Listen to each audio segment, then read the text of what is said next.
Other things to consider in this budget area is this is going to be another PSA from me to you about good sound. If you have money to invest in the budget, consider investing that in all things related to sound, whether that's the sound mixer position or in the quality of the equipment that you're getting, and or also in post to do some cleanup.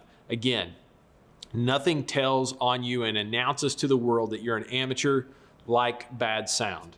There's a great quote that I often reference that I read in a magazine years and years ago, and I think it's really accurate, and it says the best cinematography is good sound. Now, I love cinematography. There are great cinematographers that I work with regularly, and I really value them and often pay them a really great day rate to participate in productions.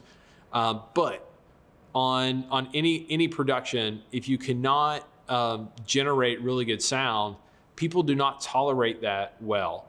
They tolerate, let's say, okay visuals more than they tolerate okay sound. So you want to look at whatever you can do to ensure that you have really good sound.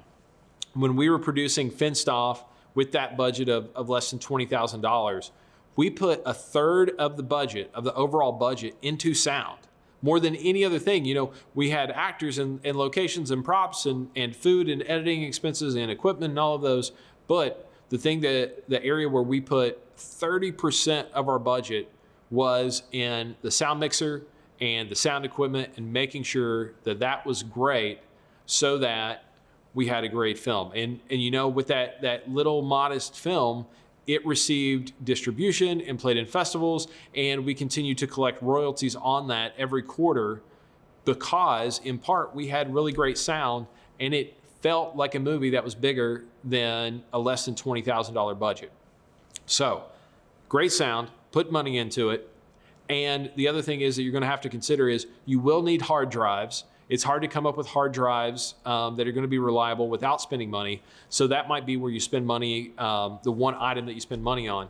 And you're going to want to make sure that you get redundancy with your hard drives. So that means you're going to put all the footage on the hard drive at the end of the day or throughout the day, and you want to duplicate that. So you're going to put everything that you put on drive 1, you put on hard drive 2.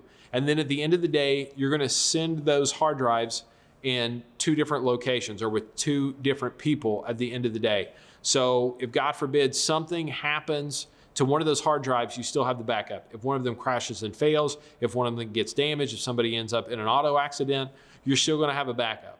So have 2 main hard drives that you're duplicating the footage to. So at the end of each day, maybe one goes with you, maybe one goes with a cinematographer or a different position.